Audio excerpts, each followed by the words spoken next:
চকসিংগড়া হযরত Ali sporting ক্লাবের আয়োজনে সফলভাবে সম্পন্ন হয়েছে গোল্ড কাপ মহিলা ফুটবল টুর্নামেন্ট 2026-এর।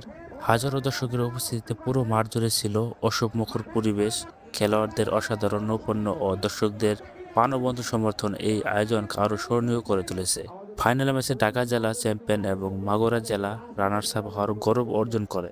সর্বশেষে অনুষ্ঠিত হয় জাঁকজমকপূর্ণ পুরস্কার বিতরণী অনুষ্ঠান। সম্মানিত অতিথিবৃন্দ চ্যাম্পিয়ন ও রানার্স আপ দলের হাতে ট্রফি, মেডেল তুলে দেন। বিজয়ের আনন্দে উচ্ছ্বাসিত খেলোয়াড় ও দর্শকদের করতালিতে মুখর হয়ে ওঠে পুরো মাঠ। চকসিংহরা হযরত আলী স্পোর্টিং ক্লাবকে এমন সুন্দর ও সফল আয়োজনের জন্য আন্তরিক অভিনন্দন ও ধন্যবাদ।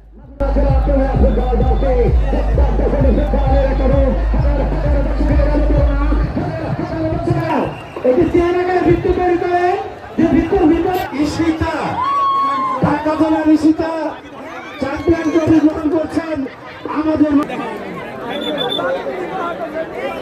এমপি জনাব খন্দকার আবু আশরাফ ভাইয়ের কাছ থেকে।